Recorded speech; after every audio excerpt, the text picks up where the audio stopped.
Your first album comes out, My Balls and My Word. Yeah. And it goes to number 10 on the Billboard 200. Yes, sir. Well, I want to say hip-hop and R&B because it's like it was two billboards between 10 and 12, like you saying. Then I think just on the hip-hop charts, I think it was the number one record. Yeah, in like 3 weeks. No, you're right. Yeah. You're right. It was number 10 on the main Billboard 200 Yes. and number 1 on R&B and hip-hop. Yes, sir. There it is. Yeah, man. How did that feel? To have a top 10 album, a number 1 hip-hop album? I mean, you're what, 24 years old at the time? Oh, man. Yeah, well, really, no, 23. I turned 23. So, you know, I come from American Bandstand, Soul Train, and I forget what Casey Kasem show used to be, you know, with the top 10. So for that to take place in my life, like I said, in a spiritual sense and everything else, I was being prepared for what I didn't know I'd be prepared for. So when that happened, it blew my mind, you know what I mean? Absolutely. To be that young and at the top of the world, man, it was like Mike Tyson winning the belt at 21, man. You know what I mean? So that type of feeling and enthusiasm, man, you know, I can't explain. Okay. And there were other rappers from Baton Rouge, but you were the first one to actually have gold and platinum records. I give credit to a guy by the name, one of my big homies by the name of Kuiper. If you remember this back in the day, he used, what's the rock group name? Yes, with the Owner of a Lonely Heart. He had a song called Tic Tac Toe. That was the first gold recording artist or rapper to come to bring the gold back to Baton Rouge. I was the second. So, although there was another artist that had a pop song, I remember that song Tic Tac Toe. It was like it was a rap song, but more of a pop song. Well, it was a rap song, but coming off, you know, he had a vibe like Egyptian Loving Them and those guys, Arabian Prince, that type of kind of techno rap and songs like Ecstasy and all that type of thing. So far as gangsta and reality rap, it was two different zones.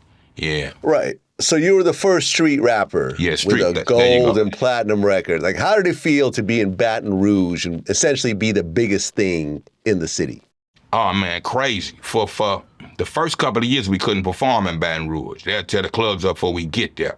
So that's how it was jumping, you know what I mean? Yeah, that kind of going to Hollywood and California and coming back home, that kind of came back with us. It's like winning the World Series and everybody supported. The whole city was at an uproar with it. So, yeah, it was a beautiful thing, crazy time, man. Okay, and I'm going to say, and I'm being dead honest right now. Yeah. That is my favorite album from the No Limit umbrella.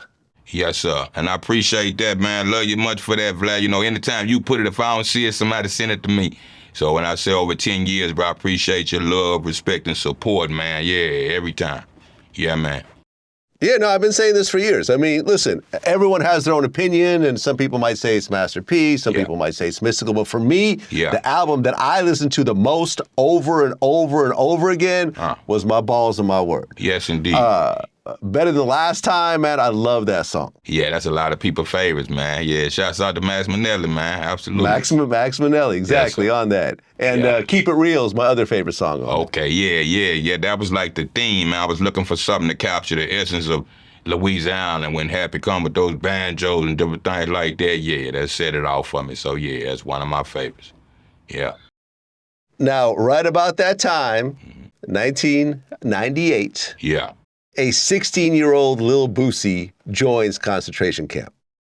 Yes, was that 98? I want to say a little later after that, Vlad, because we grew into our breakup time, and I separated from the camp. So he'll come years later after I was already gone. So, 98, maybe early 2000, maybe like, I want to say maybe 2002, 4-ish or something like that, I want to say, if I'm not mistaken.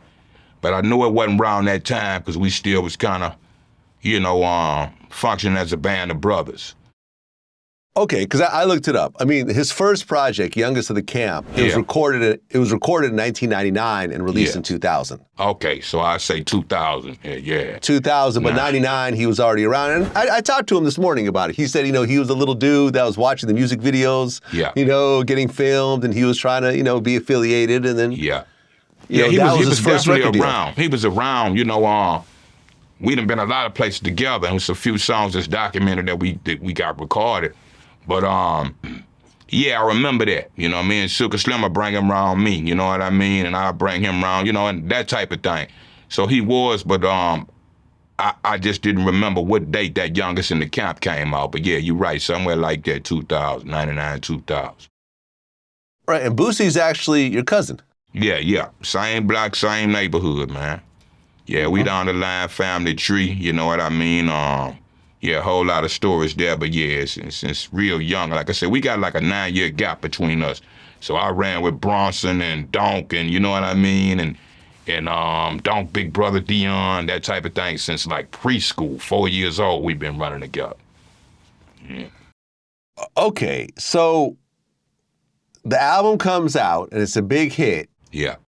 And CeeLo, who's also on the album, but he's also the CEO of the label. Yes. He ends up going to prison. Yes. What year was that around? And see, you got me again there, because see, when that happened, we was on the verge of a breakup going into the deal, right? So by 99, when you look at my own album, Loca's not on that album, P is not on that album.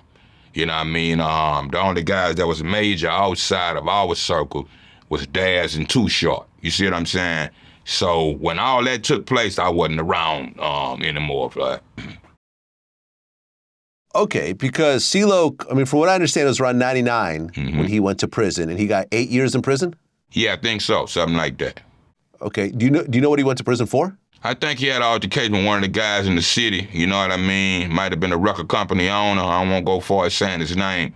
But different stuff like that, you know what I mean? So I believe between that and maybe even the radio station, just trying to, do what we had to do to put the records out. You know how it was back in the days, Vlad, if the sound man fucked up, they whooped the sound man, that type of thing, or meet you outside the radio station. So one of them type of situations he got involved in, I don't know that story exactly other than what I'm told.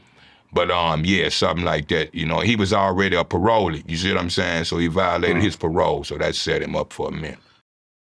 Okay, so something basically that could have been avoidable.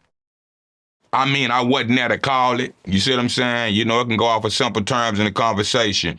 And knowing those guys, it could have, in 2 different parts of town, it could have been so many ways.